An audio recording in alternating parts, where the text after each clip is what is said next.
안녕하십니까. 윤여창TV 세상화사입니다. 지금 국민의힘 전당대회가 열리고 있습니다. 여기서 상대 후보를 깎아내리기 위한 여러가지 기술들이 사용되고 있습니다. 사람 사이에 항상 경쟁 관계가 있기 때문에 우리 일상생활이나 직장에서 이런 일들이 많이 있죠. 그런데 정치판에서는 관련되는 사안이 많고 규모가 크기 때문에 여러가지 기술들이 동원이 되고 있습니다. 주로 어떤 사실을 왜곡하거나 비방하거나 흑색 선전, 또 여론 조작 이런 방법들이 사용되는데 거기에 대해서 오늘 같이 생각을 해보려고 하겠습니다. 절반의 사실을 활용하는 그런 방법이 있습니다. 그러니까 어떤 얘기가 맞는 얘기인데 절반 정도는 그 말하는 사람이 여론을 특정한 방향으로 이끌기 위해서 갖다 붙인 말입니다. 예를 들어서 어떤 나라가 다른 나라하고 전쟁을 하려고 할 때 쓰는 방법이 있습니다. 입수한 정보가 있는데 지금 그 나라에서 대량 살상 무기를 개발했다, 이런 얘기를 퍼뜨립니다. 그럼 듣는 사람들은 상당히 긴박감이나 어떤 불안감을 느끼게 되죠. 그런데 실은 그 무기의 규모가 별게 아니고 또 그 무기의 성능도 상당히 초보적인 경우가 있을 수가 있습니다. 그러나 듣는 사람들은 어떤 그 불안감을 느끼기 때문에 그 전쟁에 찬성을 하게 됩니다. 이렇게 전쟁을 정당화한 수단으로 사용되는 방법입니다. 실제로 중동 전쟁에서 이런 절반의 사실을 활용한 사례가 있었습니다. 지금 한동훈 후보와 관련해서 김건희 여사의 문자를 읽고 씹었다, 그런 얘기가 많이 있었죠. 그러니까 그 문자를 읽고 답을 하지 않은 것이 결국은 김건희 여사가 디올백 사건에 대해서 사과할 기회를 얻지 못하게 돼서 그것이 선거를 패배하게 됐다, 그런 얘기죠. 그 아슬아슬하게 패배한 사람들이 있어요. 그런 사람들은 이제 분노감을 느끼게 되고, 그래서 자기들이 떨어진 것이, 또 국민의힘이 총선을 패배한 것이 결국은 이런 문자를 읽고 씹은 것이 원인이다, 이렇게 주장할 수가 있는 것입니다. 이것은 총선의 진정한 그 패배 원인이 어디 있는가를 생각지 않고 단지 절반의 사실을 활용해서 특정 후보의 이미지를 훼손시키고 후보 자격이 없다, 이런 사실을 주장하기 위한 것입니다. 거짓말을 사용하는 방법이 있습니다. 이것은 아까 말씀드린 절반의 사실을 활용하는 기술보다 좋지 않은 그런 방법이죠. 후보 토론회에서 한동훈 후보가 원희룡 후보에게 묻습니다. 지금 원 후보가 JTBC 인터뷰에서 내가 국회의원 공천할 때 가장 가까운 관계에 있는 가족, 또 인척하고 상의를 해서 사천을 했다, 이런 얘기를 했는데 근거 있으면 대라, 이렇게 묻습니다. 그러니까 원 후보 말이 이때는 가장 가까운 관계의 가족이란 말은 하지 않고 물러섭니다. 그러면서 가족의 범위는 넓다, 이런 식으로 얘기를 합니다. 그러니까 아무런 근거도 없이 상대방에게 큰 피해를 줄 수 있는 이런 말을 TV 인터뷰에서 했다는 것이 잘 납득이 가지 않는 그런 방법을 사용한 겁니다. 소문을 활용하는 방법이 있습니다. 이 소문 사용한 역사는 상당히 깁니다. 삼국지에도 보면은 특히 그 어린아이들 동요를 퍼뜨려 가지고서 그것이 마치 사실이냐 활용하는 그런 경우가 많이 있죠. 로마 시대에 줄리우스 시저라는 걸출한 인물이 있었습니다. 그의 경쟁자들이 그의 인기가 자꾸 높아지니까 이제 소문을 퍼뜨렸어요. 저 줄리우스 시저가 그때 로마 전당에 비티니아라는 작은 속국이 있었는데 그 나라 왕하고 동성애 관계가 있다, 이런 소문을 퍼뜨렸습니다. 당시 로마 사회에서는 남성상이 상당히 중시되었고 또 건전한 가족 관계 이런 것을 상당히 소중히 여기던 때였습니다. 그러니까 이런 그 동성애 소문은 시저의 그 이미지를 상당히 좋지 않게 만드는 그렇게 사용될 수가 있었어요. 이 소문에 대해서 역사가들은 이것이 사실인지 아니면은 단지 조작된 소문인지 여기에 대해서는 아직도 의견이 분분해요. 근데 어쨌든 간에 이러한 소문이 시저에게 상당히 불리하게 작용한 것은 사실입니다. 지금 한동훈 후보에 대해서 법무장관 시절에 여론 조성팀을 활용했다 이런 얘기들을 하고 있어요. 그런 사람이 있습니다. 그런데 여기 대해서 근거가 없어요. 단지 추측이나 어떤 소문 듣고서 이제 이런 얘기를 하는 거죠.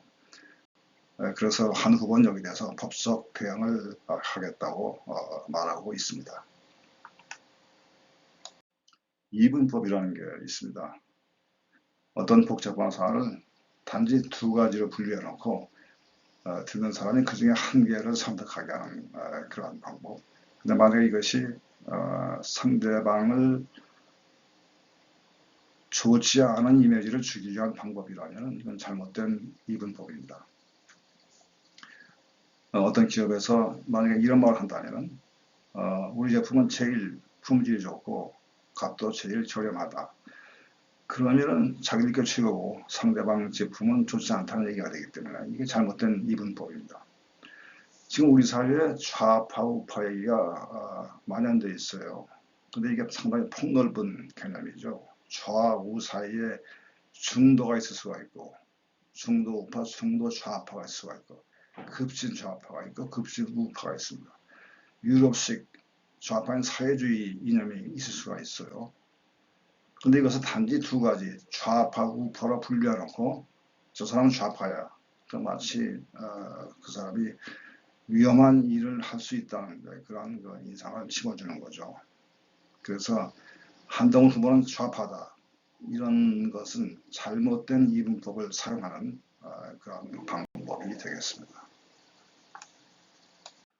과장을 해서 말하는 방법이 있습니다.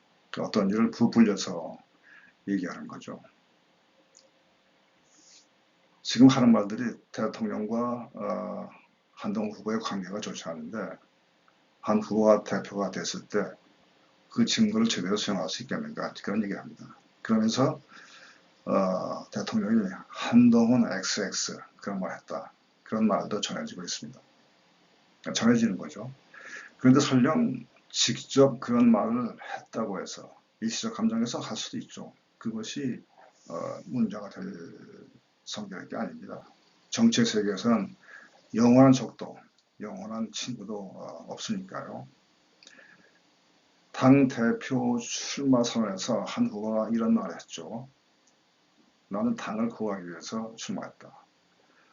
당을 구하기 위해서 중요한 것이 대통령과의 관계 개선이라는 것을 한 후보가 왜 모르겠습니까?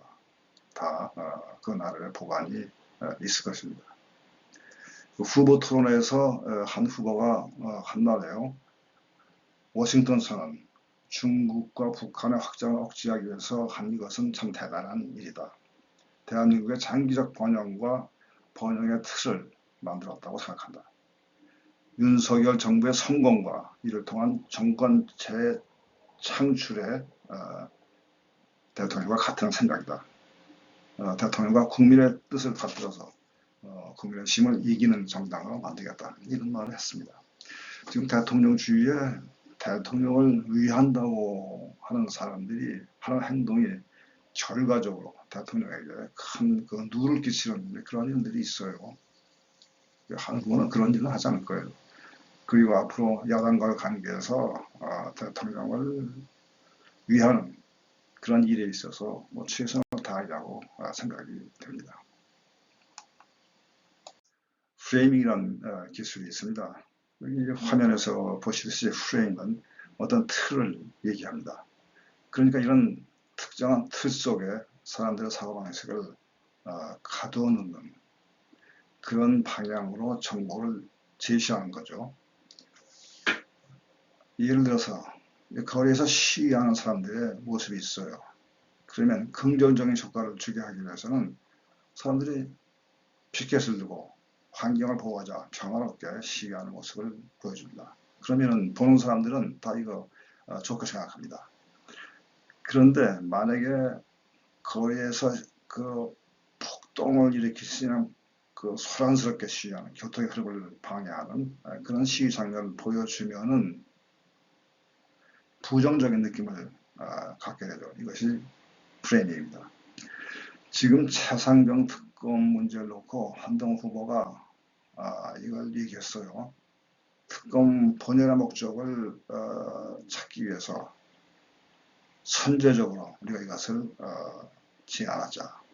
그러니까 야당이 주장하는 그런 특검법은 정치적인 목적으로 악용될 수가 있기 때문에 국회 통과 시에 대통령이 상당히 어렵게 되고 그에 따라 국정 운영도 상당히 혼란스럽게 될 가능성이 있다. 그래서 그 특별검사를 중립적 위치에 있는 사람이 맡게 해서 특검을 수행하자. 그 대법원장이 추천하고 대통령이 이것을 선택하는 그런 특검 방법이 제안 내용입니다. 그런데 이것을 놓고 지금 한 후보가 특검을 수행한다는 것은 대통령에게 적대적인 행위가 아니라 이렇게 부정적인 프레이밍을 말하는 사람들이 있습니다. 이것은 원래 한국의 취지인 특검 본연의 목적을 달성하자는 그런 것은 이해하지 않고 단지 부정적인 그런 프레이밍을 사용하는 방법입니다. 확성기 효과 또는 뭐 밴드 차량 효과 그런 기술이 있습니다. 이 선거철에 많이 볼 수가 있죠. 차에다 확성기 달고 뭐 노래 틀어주고 하면서 특정한 구호를 계속해서 외쳐야 됩니다. 근데 이런 말을 자꾸 두 번, 세 번, 네 번 반복해서 듣게 되면은 우리 뇌는 거기에 적응하게 돼서 이게 정말 그런가 보다 하고 그 정보를 수용하게 되는 성향이 높다고 합니다. 지금 그 여론조사 결과라고 하면서 한동훈 후보에 의해서 다른 후보로 지지층이 많이 이동하고 있다. 그런 얘기들을 하고 있어요. 실제로 그 말 듣고 다른 후보로 이동한 사람도 있으리라고 생각이 됩니다. 그러니까 이런 그 조사 결과 나오면은 잘 봐야 되죠. 이것이 신뢰할 만한 그 기관에서 나온 여론 결과인지 이건 내가 믿어도 좋을 정말 신빙성 있는 조사인지 잘 확인을 해봐야 됩니다. 오늘 나온 여러 가지 그 기술들 일상생활에서 우리가 많이 접할 수 있는 거죠. 과장이나 소문이나 또는 뭐 학색 선전들, 거짓말 이게 많이 우리가 경험하기 때문에 한번 취합을 해서 말씀드려 봤습니다. 끝까지 들으시느라고 수고하셨습니다. 감사합니다.